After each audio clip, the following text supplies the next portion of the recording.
Alright, so there's been a big lumping of Total War Warhammer 3 news in the last few days.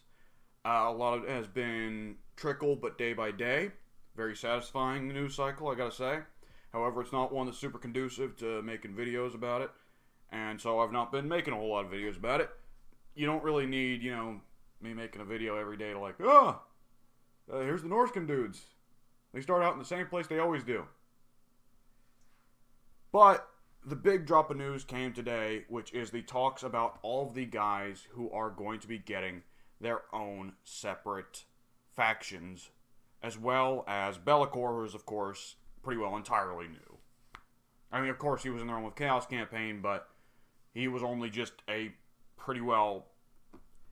Be'lakor in the Realm of Chaos campaign pretty well only existed as a pithy little reward for all the people who didn't like that you didn't get anything for beating the Vortex in Warhammer 2. Because Warhammer 3 Realm of Chaos campaign focused a lot on trying to deal with the complaints for Vortex, and in a lot of cases, the way they dealt with the complaints was not great. Either which way, this is a big bunch of really exciting news. I went ahead and read it all. It's actually quite a bit later in the day. I read this several hours ago, but hey, it gives me time to digest and actually talk about it rather than just me going, ooh, I wonder what that means. I try to mix it up a little bit. I'm only occasionally a dumbass. So, starts off with Be'lakor, of course. The big immediate reveal, he is a Warriors of Chaos Legendary Lord, not a Demons Undivided Legendary Lord. That is a pretty big surprise. Gotta get a drink in. Gotta keep my pipes wet. Oh my.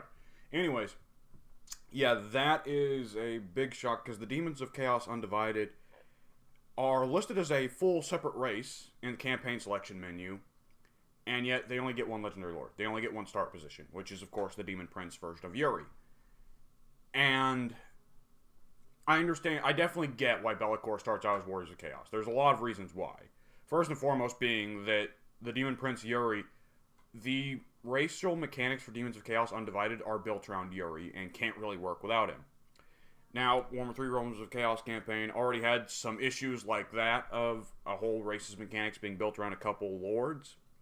You can see that when you play Kislev as Boris, and presumably Kislev as any of the legendary lords that get added later in DLC and free DLC.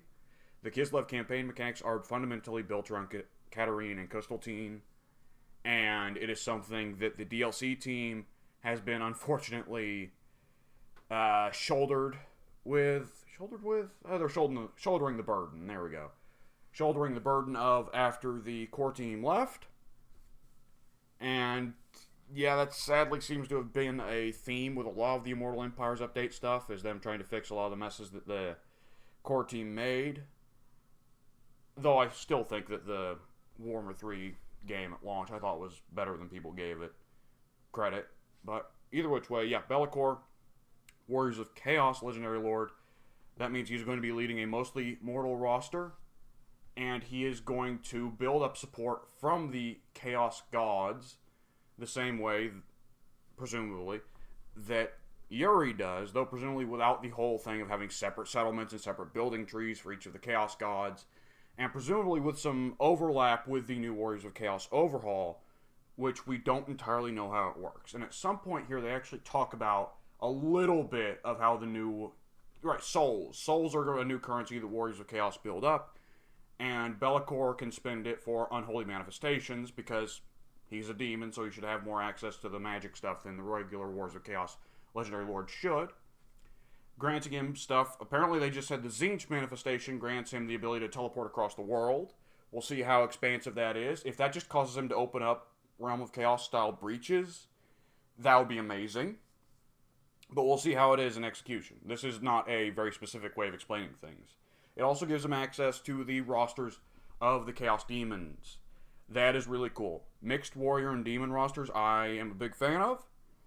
And one of the chief worries I had going into the Warriors of Chaos overhaul is if they will bar you from making Mixed Warrior and Demon rosters. Thankfully, that does not look to be a worry, at least with 2 out of the 4 Warrior of Chaos Legendary Lords. And then there is the very oddball Be'lakor Shadow mechanic that he'll be getting. It seems to be similar to, like, Nurgle leaving plagues on and armies he fights. Slaanesh leaving the gift of Slaanesh on armies he fights. I have not been a huge fan of it in Slaanesh or Nurgle, the way they've done it. Though, I think I've said this last time I talked about it.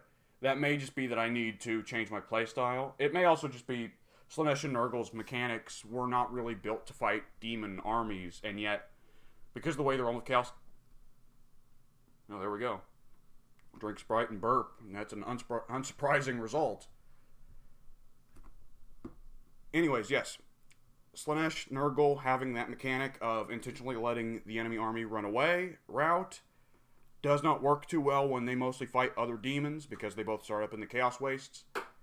And with the various demon legendary lords now getting moved south, that means they'll have more capability to actually use that mechanic.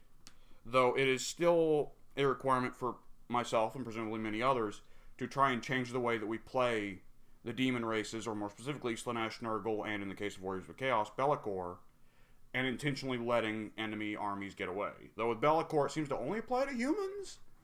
I don't know if that's always been... It's only when he defeats a human lord in battle.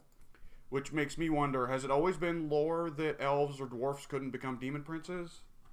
I mean, you certainly don't hear about it in the lore, but I figured it could still be a possibility. Either which way, it's a bit odd, like some of Slaanesh's mechanics just not working on non-humans and elves, but it is what it is. And the Chaos Gifts mechanic, which he can get boons, rewards, to boost proficiency in battle or grant demonic reinforcements. That is an ambiguous description, so that is definitely going to be one of those things where we'll have to see how it is in execution. With this being a project of the DLC team, we can probably assume it's going to be fairly overpowered, because that's how the DLC team does it.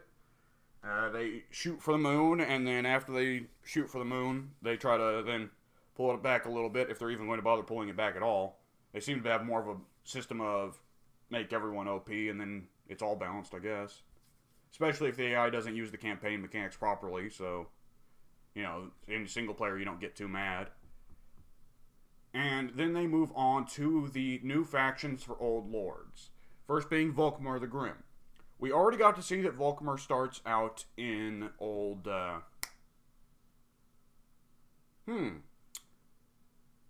Sudenburg, right. Sudenburg on the previous Legendary Lord placement map, which I will get to in a little bit. But here we get to see that he is specifically going down there to pick a fight with the Tomb Kings and the Vampire Counts. He wants to get a hold of the Books of Nagash.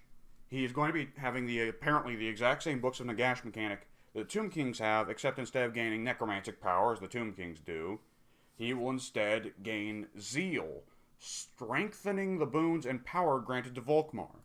I'm curious what that means. It's going to have to be some pretty beefy buffs, because presumably Volkmar isn't going to have access to the Elector Count system that Karl Franz and Balthazar Gelt get access to.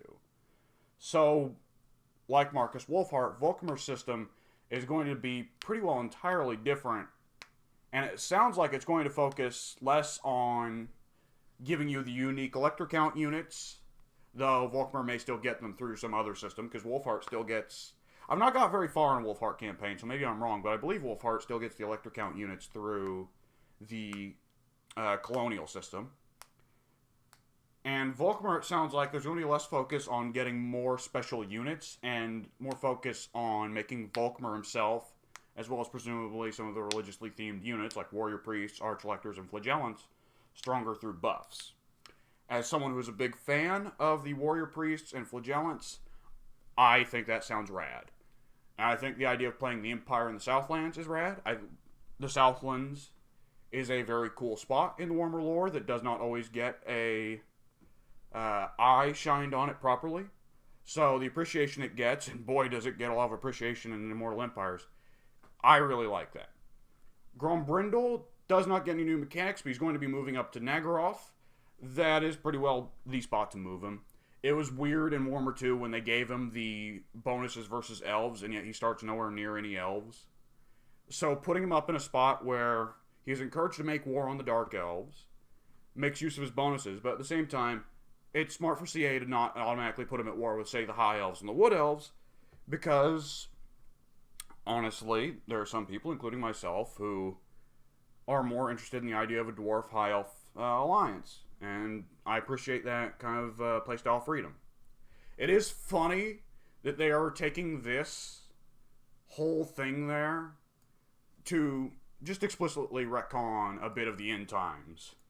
Because someone can correct me if I'm wrong, but at some point in the end times, Grombrindal and Malekith reunite, and Grombrindal forgives Malekith for his betrayal of the Dwarven people. And while I generally am not a big fan of the idea that dwarfs are literally incapable of forgiveness whatsoever, I would certainly agree with the common opinion, which is that's fucking stupid. Malekith more or less caused the downfall of both of their races. Grombrindal should not forgive him for that. Old Jobberman Jabroni Helman Gorst is now leading the Caravan of Blue Roses and is moving towards Nagashazar. He has moved eastward in order to be closer, but we don't know if he actually starts in Nagashazar. That is something we will have to see when they actually release the vampire count start positions on the start position map, which they are curiously hiding, probably saving for the end for some big surprises. Now, it doesn't seem Gorst is going to be having any unique mechanics. Presumably, given by what they say for Volkmar, Manfred is probably going to get a new unique mechanic for chasing down the Books of Nagash, which fits him as a character. Gorst, I guess, will just be more of the classic vampire count playstyle. As a matter of fact, given what they're doing with both Manfred and Vlad... No, never mind. I forget what I was going to say. But there is one particular thing that catches my eye here, which is the Caravan. Hang on. Oh, my mouse is fucking up. There we go. The Caravan of Blue Roses. So, Gorst, his DLC comes with the Strigoi Lords. The Strigoi are worshipped by the Strigani people, the descendants of the old kingdom of Morkane in the lore. And the Strigani live in caravans, mostly as a oppressed people, usually oppressed for their religion. People don't like that they worship vampires. And while many Strigani are innocent, there's also many Strigani who still actively worship the Strigoi and actively hide the Strigoi amongst their caravans. It's not to say that all the Strigoi are bad, but most vampires generally in Warhammer are not cool people. What's making me curious there is Gorst's faction being called the Caravan, and him being associated with the Strigoi, and him moving down near Nagashazar, which is pretty well the homeland of the ghouls, and the ghouls are also heavily associated with the Strigoi, makes me wonder if Gorst is going to have a Strigoi-themed campaign. Because odds are, by the end of the Total War Warhammer DLC cycle, there will of course be the Von Karsteins. Neferata is a guarantee, so we will have a Lamian vampire as well. There aren't really any major Necrarch lords, and people aren't really excited for the Necrarchs either, because the Necrarchs always kind of were the most plain and boring of the vampire counts. There's already what's going on in Mousillon, which I don't know whether or not Crave Assembly is intentionally leaving Mousillon unplayable because they want to support Mixu's Mousillon, in which case, good on them, that's a great mod. But I almost feel like they may, with Gorst, be implying they want him to be the Strigoi adjacent campaign, since there probably won't ever be a actual Strigoi Legendary Lord. There's probably only going to be one more Vampire Count Legendary Lord, which is Neferata, up in the Silver Pinnacle. That's just very interesting to me. And then we move on to the Von Karsteins, Vlad and Izzy. The big changes here are, for one thing, whichever Lord you don't pick between Vlad and Izzy will no longer be a Legendary Lord, they will be a Legendary Hero. That makes a lot of sense. I was not very mad about the old arrangement of them both being Legendary Lords. It didn't really bother me. But having it where you can put Vlad and Izzy in the same army makes a lot of sense. And it's a lot easier on your budget in the early game to have both Vlad and Izzy out, since you don't have to pay for both their armies and increase the supply lines penalty. Now, the thing that I find interesting here is that their faction is labeled Sylvania, which used to be the name of Manfred von Karstein's faction. Now, when you look at the Total War Warhammer 3 Immortal Empires map, Sylvania's map has been changed a little bit. The Sylvania region. It's no longer Western Sylvania and Eastern Sylvania, it's now Northern and Southern.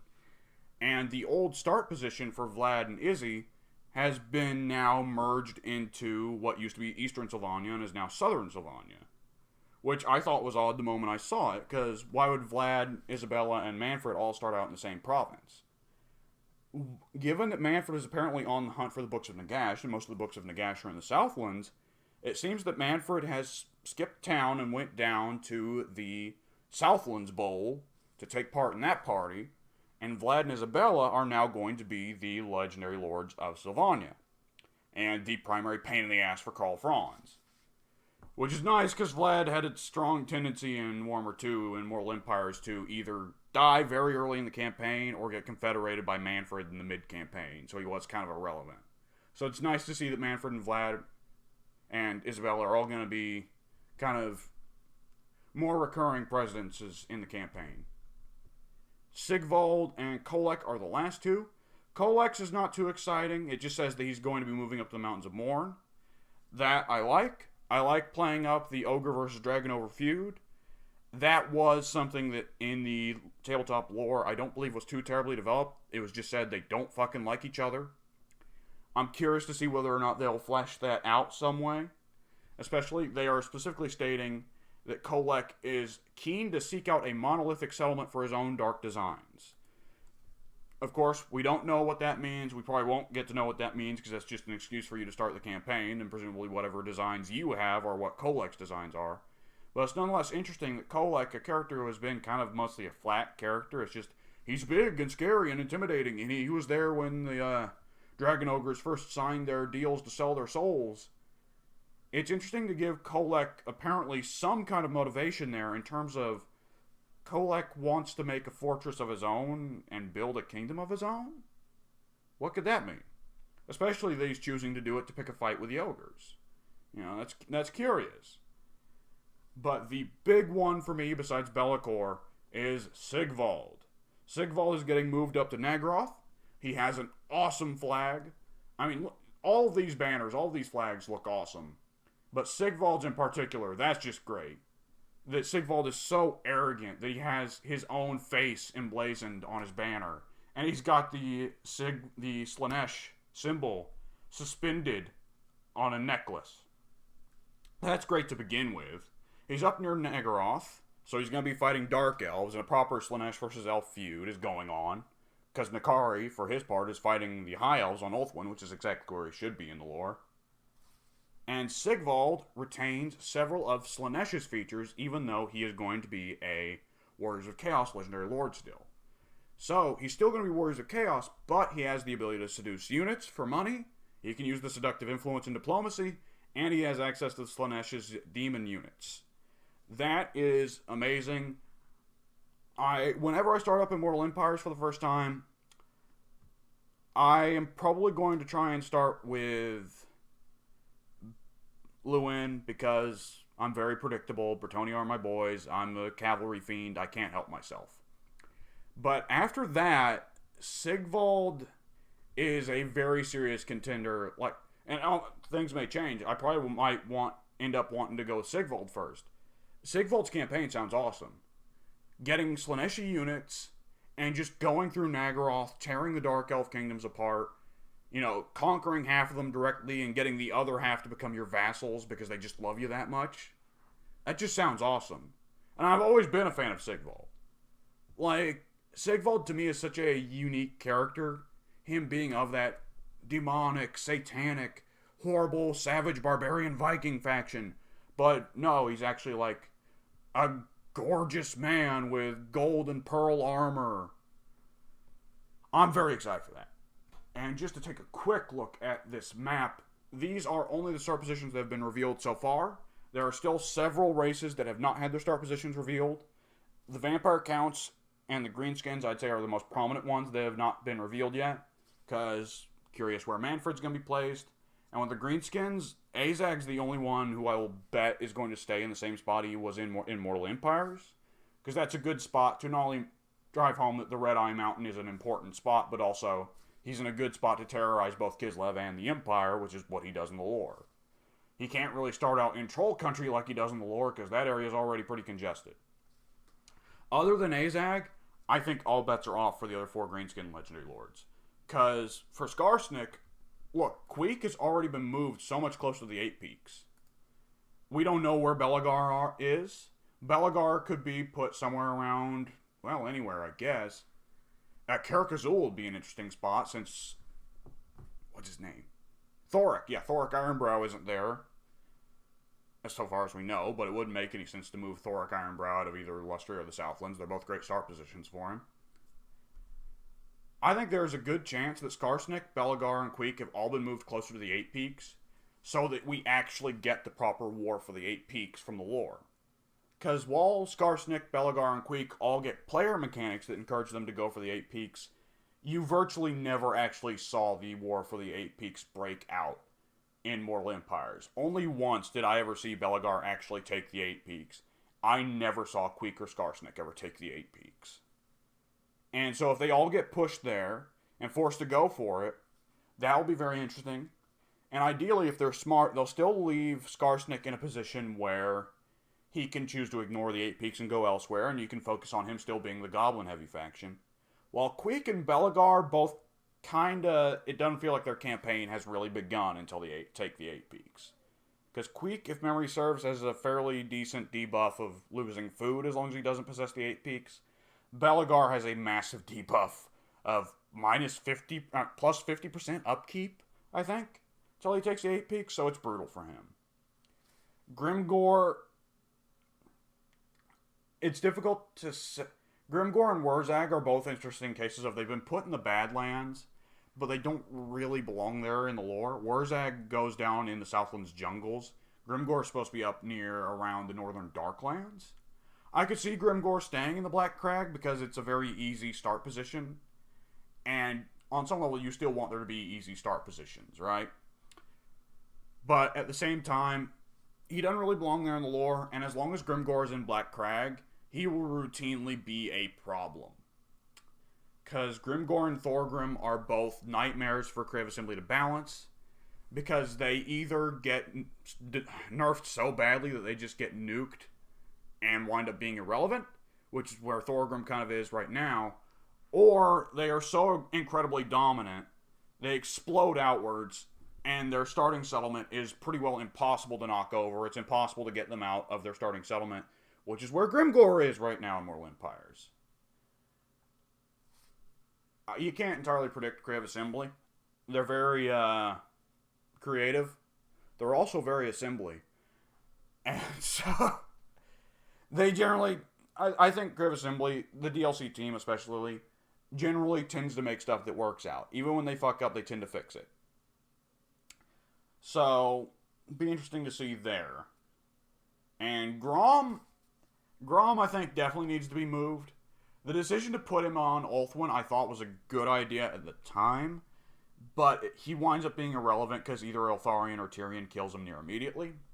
And if you pick him as your actual Legendary Lord you're playing, the Massif Orcal is not a very fun start position for Grom. It's a brutal one for new players because you're surrounded by enemies, literally. And for players who are not so new, Greenskins versus Bretonnians is not the world's most interesting matchup. I don't know where they could put Grom otherwise. His home, I want to say, is somewhere around the Rib Peaks here. Mount Grom, I want to say. But, you know, in the Warhammer lore, he's been disappeared for about 200 years. So it's really anyone's guess, I think, where Grom could get put. They could throw him in Cathay or the Eastern Steppes for the hell of it. I mean, unless they want to do something properly Hobgoblin-ish around the time of the Chaos Dwarf's release, Grom's just about the closest there is to a Hobgoblin style out of the Greenskins, because he's probably the most, like, wolf-riding goblin-themed character that the Greenskins have right now. Other than that, like, the Tomb Kings I don't think will be too exciting. Honestly, I wouldn't be surprised if none of the Tomb Kings end up moving. I think we pretty well already know that Archon's going to stay exactly where he is, because if you look at this promo shot up here, it's Archon versus Volkmar. Honestly, you might be kind of lucky to get Archon versus Volkmar at all in Immortal Empires, because Archon tends to get his ass whooped by Rapunzel pretty early, but we'll see how it works out. But looking at all these start positions, I think that they're doing a really good job so far. Some of the spots of the map look overly empty because they haven't got their appropriate races yet. Naggaroth looks really empty because they haven't shown the Dark Elves yet. And notably, there's two major start positions up here in Sigvald and Grumbrindle that haven't been shown yet either. Mountains of Morn and the Darklands are pretty empty, but they haven't shown Kolek, they haven't shown Greasus yet, and presumably the Darklands are going to be empty for several months after Immortal Empires releases because Chaos Dwarfs. They're going to need that space. The ones that really catch my eye are some of them that they made for being more appropriate to the lore. Tretch getting moved to Mount Crookback is a big change. Tretch's position in Naggaroth I thought was alright for at least giving the Dark Elf some kind of speed bump, but he was mostly irrelevant. And he wasn't exciting enough to try and start a campaign with. And at the end of the day, being that surrounded by enemies without any immediate breathing room, I think tends to spook people away from playing a campaign. Even Emmerich, Emmerich's got a pretty brutal campaign, but I think Emmerich still attracts people because it still looks like a position where you can work something out. I don't know, I'm not an expert though. There are definitely several start positions that have been changed because they found ways to be interesting but at the same time loreful. Albrecht de Bordelot going to Burgon is a massive change, but a very, very interesting one. Bretonnians in Lustria is not something that has really been done in the game yet. So, throwing that there and encouraging the Bretonnians to go anywhere other than Bretonnia or Araby, or Norska, God help them, is a very positive change. That is a big gameplay mix-up for both Bretonnia, if you play Albrecht, and the Lizardmen that actually live in Lustria, as well as giving Marcus Wolfhart a neighboring ally to go with. Assuming that both Marcus Wolfhart and Albrecht want to bother fighting the Lizardmen. We'll see. Because Wolfhart inevitably has to start going to war with Lizardmen, I want to say, because of the way his aggression mechanics work. But Albrecht probably won't get a special mechanic, so whether or not he can befriend the Lizardmen, I guess, is up in the air. And, of course, Oxyotl down in the Southern Chaos Wastes. Massive change. The Southern Chaos Wastes, I was kind of expecting to get more or less ignored until some of the more demon legendary lords came out. But it's a pleasant surprise to see that someone's going to be starting out there to begin with. And that is just going to be a whole new expansion of lore just by this place's entire existence. All the demon legendary lords got moved out of the Chaos Wastes. At first, I was not big on that because I thought the Chaos Wastes should have something going on up there. But there will be demon legendary lords moved up there with DLC and free DLC in time anyways. And you throw on top of that, the Chaos Wastes were a pretty terrible start for pretty well all the demons, except maybe Khorne, in the Realm of Chaos campaign. Well, even Tzeentch has a hard time with other demons. Like, in Realm of Chaos campaign, Tzeentch gets stuck fighting a bunch of races who, especially Khorne, who kind of counter all of Tzeentch's weaknesses. Slaanesh and Nurgle get caught up fighting a lot of races that have better offensive power than they do, or the kind of speed that kind of nullifies Slaanesh's advantages. A bunch of races who don't get units that rout, but instead units that just wipe themselves out in a loss, in which case Nurgle and Slaanesh did not get to use the Plague or Mark of Slaanesh mechanics properly. So, the more I thought about it, the more I liked that all the Demon Lords were going to get moved out of the Chaos Wastes. I particularly like Kairos starts in the Southlands fighting Lizardmen. That is where Kairos should be. Kairos has a big beef with the Lizardmen in lore. Kairos is for the most part the one that brought down the Great Lizardmen Empire during the Chaos Emergence. Nakari in Ulthuan, I think, is a great brutal start for him. Encourages Nakari to interact more with the mortal races and get to using his seductive influence mechanic earlier rather than it only being a mid to late game mechanic. With that said, I think there's a bit of a brutal thing there of Ulthuan, I think, was really the only tutorial spot in Warhammer 2 that was more or less safe for new players. It is no longer safe. Though Cathay is taking that title for now, I think, but that probably won't last. Because there will probably be more Legendary Lords in Cathay in the future that will be a lot more troublesome. I mean, we already see that Snikch and Nakai are going to be there, and presumably Lokir right around here. So, and who knows what demons they'll put up here.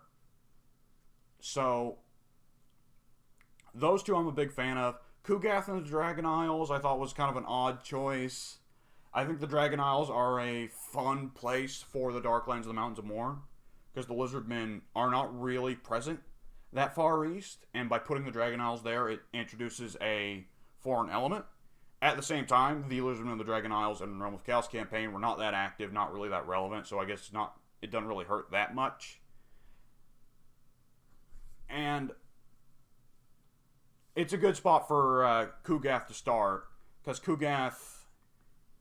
Nurgle at the moment, we'll see how they change things, but Nurgle at the moment is a very, very, very, very defensive campaign, where you spend the first 100 turns sitting in your starting province and just starting plagues and spreading them outwards until you can pick up enough strength to actually go out there and kick some ass.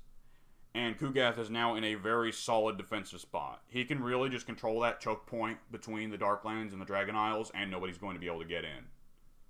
So that's definitely a very nice safe start position for new players, and for new Nurgle players especially, who need that kind of safety to figure out Nurgle's mechanics. Scarbrand being put in Hekara, or well, I guess it's the Badlands, that I'm not so huge on. Scarbrand, his AI is going to have to be pulled back quite a ways if they want that to work, because Scarbrand will wipe the fucking floor with everyone nearby him. And while, don't get me wrong, that is how Scarbrand behaves in the lore, and I know Scarbrand is the baddest motherfucker alive in the Warhammer lore. But if Scarbrand consistently dominates the Badlands every single campaign, that takes away a lot of replay value. So he's going to need to be pulled back a lot, because he's disgusting and terrifying in Realm of Chaos campaign. I've talked about it before. That's a big part of why Nakari's campaign is so much more brutal than it needs to be. So we'll see how that goes there. Other than that, I suppose the only star positions that really deserve much talking about left that I haven't already talked about is the decision to move Boris up to the Chaos Wastes. I thought Boris should have been in the Chaos Wastes to begin with. I get putting him in the Wheatlands kind of gets across the idea of Kislev establishing colonies in the Darklands. But Boris is more fun as a brutal campaign of either, try to establish an empire in the Chaos Wastes as non-Chaos worshippers, or get the fuck out of the Chaos Wastes and go to some place where you can actually find a home. So I think that's a really fun idea. Nakai and Cathay is kind of an odd one. I like the idea of having Lizardmen in Albion, because I've always dug the Albion-Lizardmen connection, how they worship the same gods. But I understand they needed to move Nakai out of Albion so that Be'lakor could start there. Be'lakor will be disgustingly brutal for the Empire now, because the Empire already had some troubles with Rakarth in Immortal Empires. Be'lakor is going to be a nightmare, because he gets access to the Warriors of Chaos and Demons of Chaos rosters, which are both insanely strong compared to the early game rosters that every other race gets. But nonetheless, Nakai and Cathay will definitely be an interesting choice. It'll be interesting to have Nakai go from being a guy who spends almost all of his time fighting Chaos Worshippers and thus kicking some asses that mostly deserve to be kicked, to fucking with the Cathayans, who are a bit more innocent. It'll be interesting definitely to see if, as Nakai, you can still be friends with the Cathayans. I'm doubtful, though. It'd be weird for them to put him there otherwise. But that will definitely be a different start position for Nakai, where he ideally won't get wiped out on turn 1, though I'm doubtful. And will be a big change. And it definitely makes Zhao Ming's mid-campaign a lot more interesting. From my limited time with Zhao Ming in Realm of Chaos Warhammer 3, I got up to, I want to say turn 60, turn 70, and I had the rifts turned off, because you have to download that mod and turn rifts off after your first playthrough. They're just not fun for the repeat playthroughs. And if you don't have the rifts on, the mid-campaign and late campaign for Zhao Ming can be a bit agonizing, because there's really nothing going on in Cathay once you get past the initial threats. As Zhao Ming. Miao Yang, it's a different story, because she has to deal with so much of the shit from the Chaos Wastes and the Kurgan Hordes. But adding Nakai there, and ideally making Snikch a lot stronger in Immortal Empires than he is in Realm of Chaos, will make Cathay a lot more fun. And I believe that I've gone on just about long enough. Oh, I forgot. Yeah, Teclis got moved to the Southlands. You can tell they're trying to reduce the Lustria Bowl, which is kind of resulting in the Southlands Bowl, but still. The decision to move Teclis to the Southlands, at first I was kind confused about it because I figured, well, what the hell? Teclis was moved to the Volcanic Isles and Mortal Empires because he didn't have access to the Turtle Isles, because the Turtle Isles didn't exist in Mortal Empires. But now he's got his old start position back. Why not bring him back there? But I look at it, and Teclis in the Southlands is in kind of a prime position to unite the Lizardmen, Krokgar and Tic-Tac-Toe. Unite them with probably Cetra, Volkmar, Rapunzel, Altharion. A bit more, hell, possibly even Thoric, depending on whether he starts either in Karak Zorn or in the Mine of the Bearded Skull, whatever that is. Teclis is in a better position here to build the kind of man, lizard, elf, dwarf alliance that is pretty well the main thing he's encouraged to do by his campaign mechanics and by his lore. And not only that, Teclis can actually make the choice of just picking up sticks and heading out east, up to the Darklands to join up with Imric, over to Cathay. And more of a globe-trotting high elf playstyle, I think, would be more interesting and encourage more of the actual loreful idea of the high elves as being the cosmopolitan race. With that said, now I have definitely gone on way too long. I definitely did not intend this video to be over 35 minutes. So, either which way, I hope you guys enjoyed my rambling, and I will see you next time. There it is. Next time.